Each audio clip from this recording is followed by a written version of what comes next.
Welcome to California Edition. My name is Brad Pomerance. I'm glad you're with us. Over this half hour, we'll be speaking with Anthony Portantino. He is a member of the California State Assembly. He represents Pasadena, so we are also going to be speaking with Mayor Bill Bogaard. He is the mayor of Pasadena, as well as the Pasadena Unified Superintendent. His name is John Gundry, but we start with Anthony Portantino. Thank you for joining us, sir. I want to speak with you about the recent legislative session. You had 7 bills pass both houses. You co-authored 2 bills. Talk to us about the process, how you're feeling. Well, I feel pretty good. I mean, obviously, I try to do legislation that solves problems. I think that's one of the things that the public always asks us, is this necessary? And so I try to look at things of where does there need to be a solution and why does there justification for legislation? And I think it's fair to say over this last 2-year term, a lot of your efforts have been focused upon transparency, right, on good government. One could accountability. argue accountability. You got into a little heated battles with, the Speaker of this state assembly. So talk to us about... Yeah, he lost. He lost. He did. He lost in the courts, which was Absolutely. quite interesting. But that's for another day. Do talk to us about a couple of your bills that dealt with good government. I'll call it that. Well, one of the things that we're working on is, we try, to me, when you're dealing with the public's money, it's about dealing with the public's trust. They go hand in hand. So one of the things we're doing is we have a bill to update the Political Reform Act, which was signed by Governor Brown in his first term. And the Political Reform Act hasn't been updated since the 70s. And so what we're doing is looking at more accurate financial disclosure of elected officials. Let the public know where our money comes from. And what does that mean exactly? Meaning where you get your revenue? Correct. Or the contributions you receive? Well, where our personal finances come from. When you run for office, we have to fill out a yearly financial disclosure form. I don't know if the public knows it, but every year we fill out a form. It's called Form 700, and it details where our personal money comes from, where our investments are, what stocks we own, where our 401ks are, all of our personal financial disclosure. And why is that important? Well, it gives the public an understanding of whether we have conflicts of interest, what we're doing and how we're doing it and what we're investing in, and that hasn't been updated since the 70s. But here's the challenge. I mean, this is the state of California, one of the biggest economies in the world. One could argue you could be conflicted in virtually everything you vote upon. Well, that's for the public to decide, and it's for the public to know. But is it though? Are there certain conflict of interest Oh yeah, rules? there are actual laws too, but then there's also transparency. So the current system has dollar ranges. So for example, it's like from 1 to 1,000 or 1,000 to 10 million. The ranges don't create an accurate picture of finances. But if you're a stockholder in Amazon.com, let's say, I mean, would you have been able to vote on the bill that required Amazon to pay sales tax? Depending on how much stock in Amazon, that's the threshold. Okay. And so we're trying to create an accurate picture so the public knows. And so far it's received bipartisan support. And again, Governor Brown signed the original Political Reform Act, so we're hopeful. As we speak today, we're waiting to see if the governor will sign that. Yes. I also want to talk to you about guns. Yes. Guns are sadly have been in the news a lot lately as a result of what happened in Colorado, at the theaters, in Aurora. You have some concerns about the display of guns. Right. As we speak today, we don't know if the governor has signed your bill, but talk to us about AB 1527. Well, one of the reasons why the California Police Chiefs Association and the rank and file police officers came to me to deal with this issue is I'm considered a reasonable legislator. They don't know you that well. I know. Maybe you should talk to my wife a little bit more. But I'm not considered a bomb thrower. I try to be reasoned. And so when you deal with something as heated as guns, there was a loophole in California law that said if your gun is unloaded, you can have the bullets on you. Okay. You can have the clips, the magazines on you, as long as they're not in the gun. All other gun laws don't apply. So you could have a concealed, unloaded... No, it has to be open. You could have an open weapon.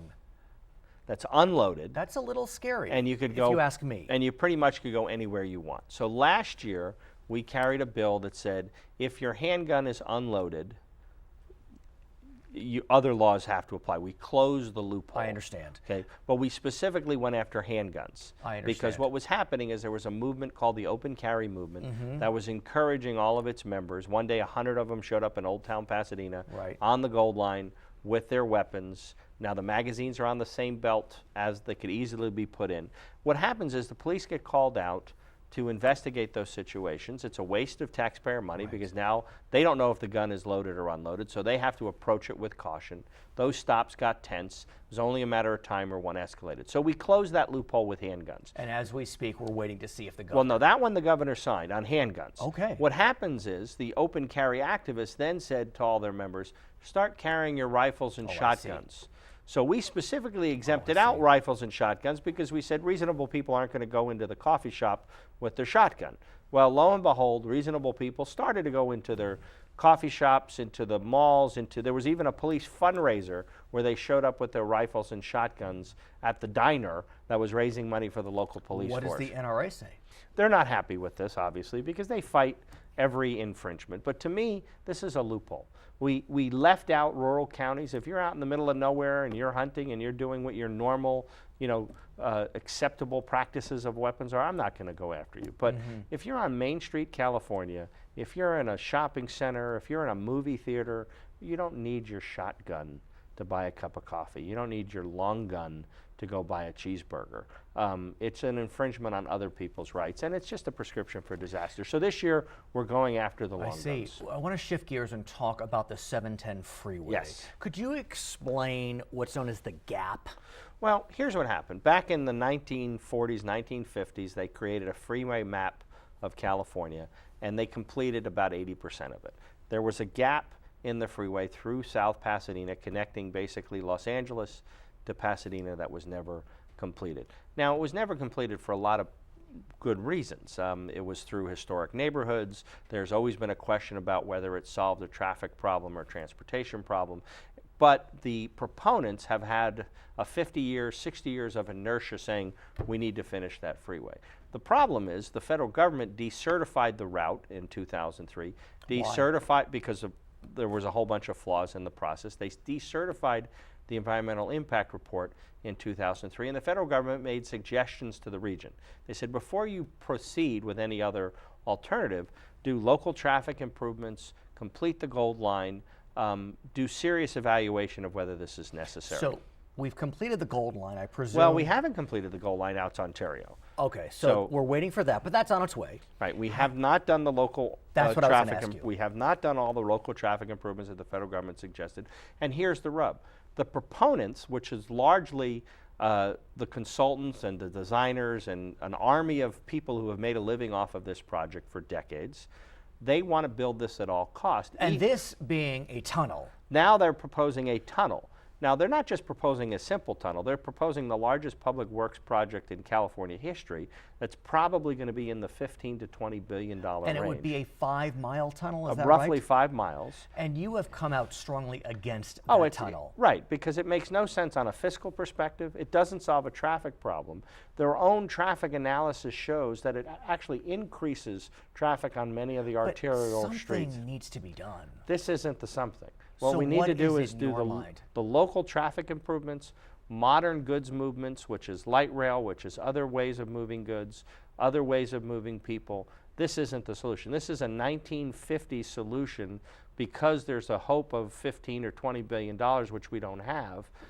It's a nightmare from an environmental, from an air quality, from a traffic. It doesn't make sense on any level. I know you're opposed, but where is this money allegedly coming from? Well, that's the rub. They say it's going to be a public-private partnership, which means they're going to sell the tolling interests, rumored to be a Spanish construction company. The problem is they won't tell you how much it's going to cost because they know if they tell you, Brad, it's going to be a $100 toll, it's not going to pencil out. So they won't tell you the basic cost of the project. They won't tell you how many trucks and cars are going to use it, but yet they're going to spend the measure our money for a decade on an army of consultants spinning through $780 million. It's criminal. It needs to stop. No tunnel. Oh my. It's criminal. Oh my. His name is Anthony Portantino, member of the California State Assembly. When we come back, we'll be speaking with Bill Bogaard. He is the mayor of Pasadena. I'm Brad Pomerance. We'll be right back.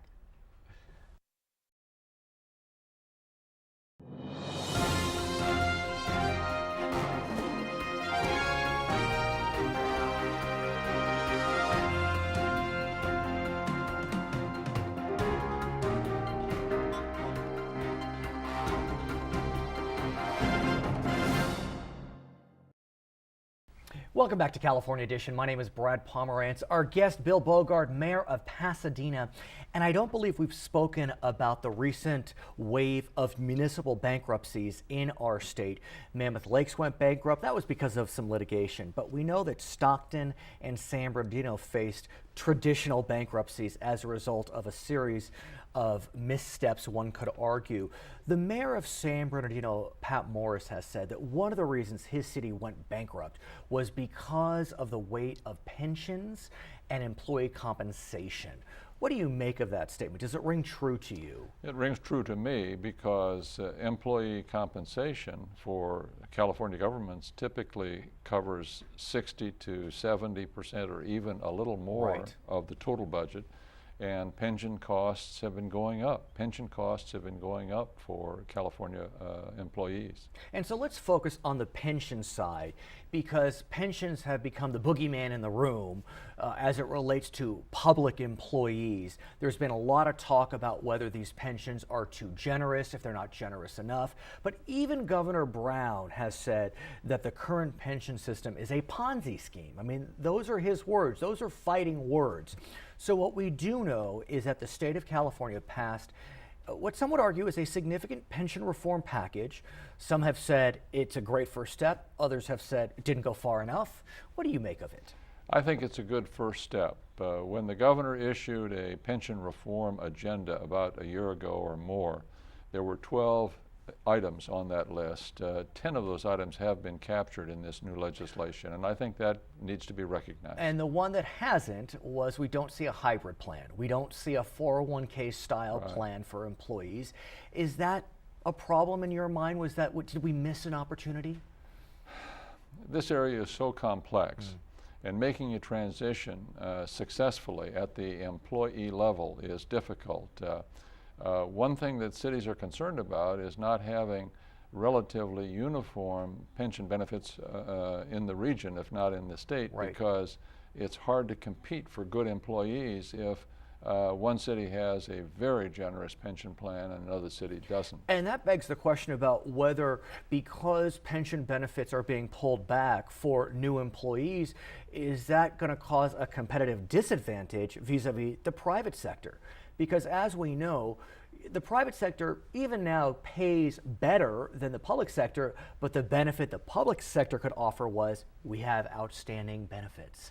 But now they're not as outstanding as they were. Well, that's true, and I think the private sector has been very aggressive in reducing the pension aspect of the employment relationship. And so I think part of what's going on here is voter reaction to public employee costs because they found that their own pensions are disappearing, but they see that down at City Hall, people are still doing well with fixed pension benefit plans. But what's interesting is under California law, even under federal law, a government cannot look back and change a pension formula. As I understand it, well, why don't you explain, if you want to look back even through a negotiation, there needs to be an offset. Well, that's true, because if there is a desire to change the pension benefits in California, employees are protected from any reduction unless other compensation benefits are offered of equal value. So that really presents a challenge for governments who are looking to save money today. Exactly. Because the retirees' pension benefits are in place, you cannot change them. But we are looking forward, and I do want to get a sense from you about the plan, Governor. I guess it's the legislature's plan. A lot of stakeholders. They came together. Right, in the negotiation. One of the major elements is local governments are now in the position to bargain for a higher contribution vis-a-vis the employee. And in fact, that level needs to reach 50-50 by 2018. That's significant. Yes, it is. It's quite a difference from where we've been, because many cities have allowed themselves to negotiate away a much lower contribution than 50% by the employees and make it up themselves. It's not as apparent, it's not as obvious to the voters when that pension payment is paid as opposed to salary compensation. You know, I must ask you, I know Pasadena is part of the CalPERS system, but there are other cities that are not. Los Angeles, for example. Will these laws apply to non-CalPERS cities? Is this now, do you know? I think the answer is no, except by way of a political network of analysis by the voters. Los Angeles is not going to be able to either withstand the cost or the political expectation of doing nothing.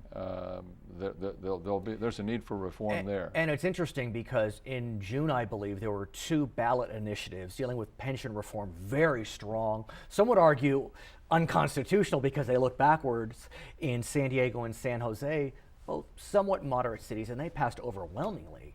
Yes, so the they did. voters have spoken in Wisconsin. We've seen that as well. I'm wondering then, is this fair? I mean, are public employees becoming scapegoats unfairly, or do we really have a problem here that the public employee unions were able to hoodwink cities and it's time to rein them in? Well, I would say certainly there is some scapegoating going on in the sense that the criticism is exaggerated and some of the analysis is stronger than it should be.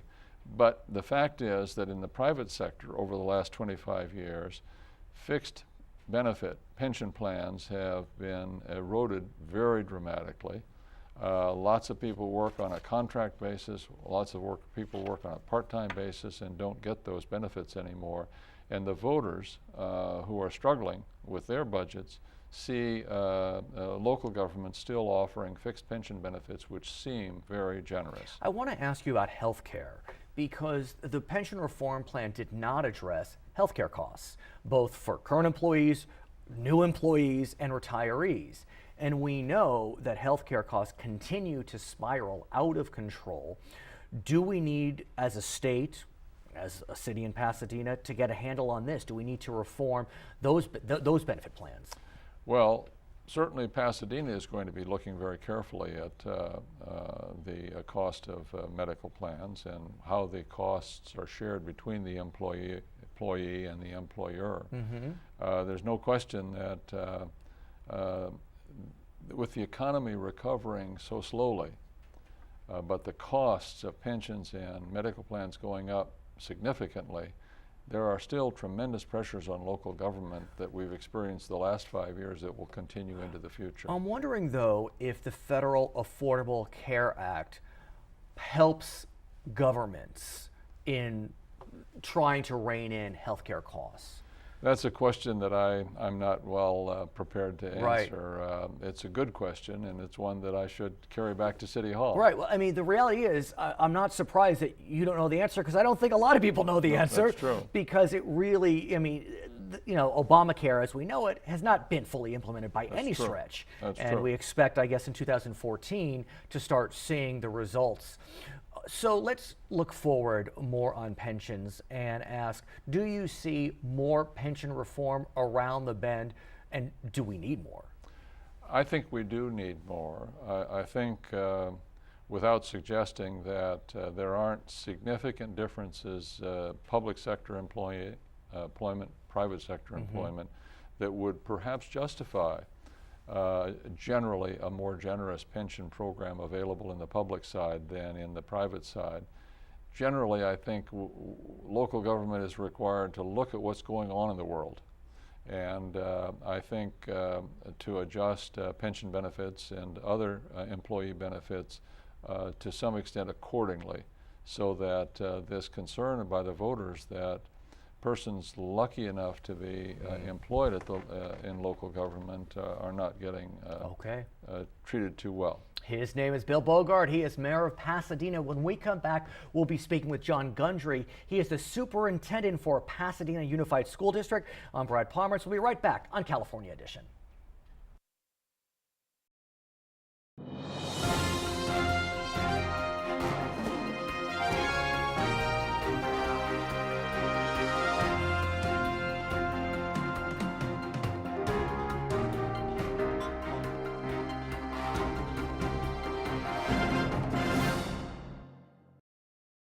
Welcome back to California Edition. My name is Brad Pomerance. I'm glad you're still with us. Our guest is John Gundry. He is the superintendent for Pasadena Unified School District. And so I recently read an editorial that you wrote in the Pasadena Star News. I very much enjoyed it. And you used the Curiosity mission on Mars as a metaphor for education. Talk to us about that. Well, the reason that I decided to use that metaphor is that it's one of the central themes that we are organizing our academic programs around in the district, and that's around the whole idea of infusing 21st century learning into our classrooms. What does that mean? Yeah, by 21st century learning, I mean, obviously we're well into the 21st century, Right. so, but what it means is it's based on the premise that kids who are entering school today, let's say kindergartners who are entering Right. school, may be on the path to careers that don't even exist today. Right. And so the question is, what do you do to prepare kids for what may be an unknown future and a whole different economy that could be in place in 20 years, different kinds of job opportunities that are currently available? And so how do we prepare them for that unknown? And we think that not just us, but this is a fairly broad nationwide movement.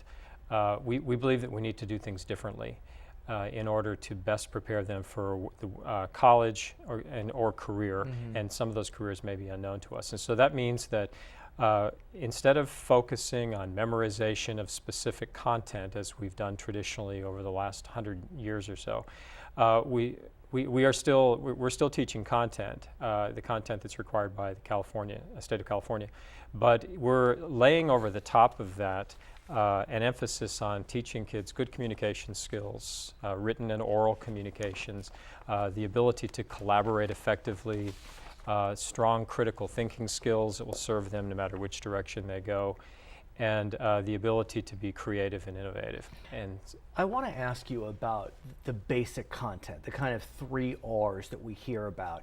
And there had been a big move to go back to the 3 R's. And what's interesting is that we want to innovate, but we have very difficult fiscal times right now.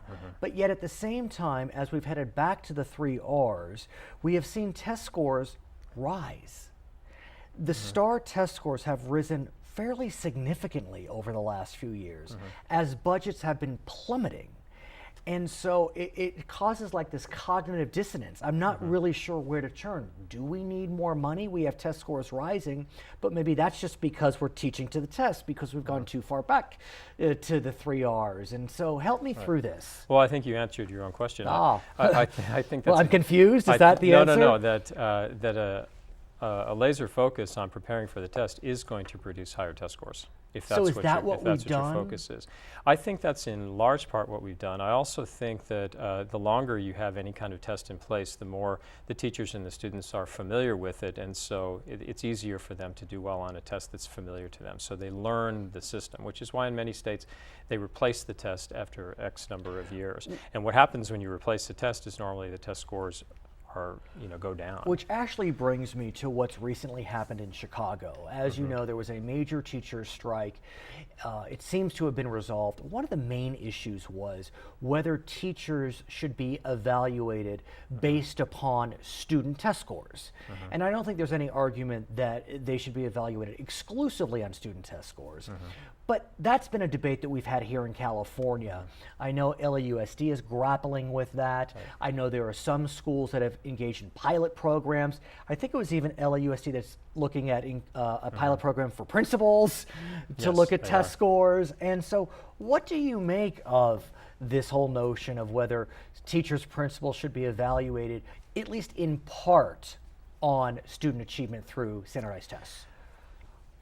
I think that student achievement has to be an element of the teacher and the principal evaluation. Whether that means CST test scores, I think, is quite debatable, particularly at the secondary level, because if you try to, it's almost impossible outside of an elementary, self-contained elementary school class where the students are not experiencing any movement, it's nearly impossible to attribute any test scores to an individual teacher.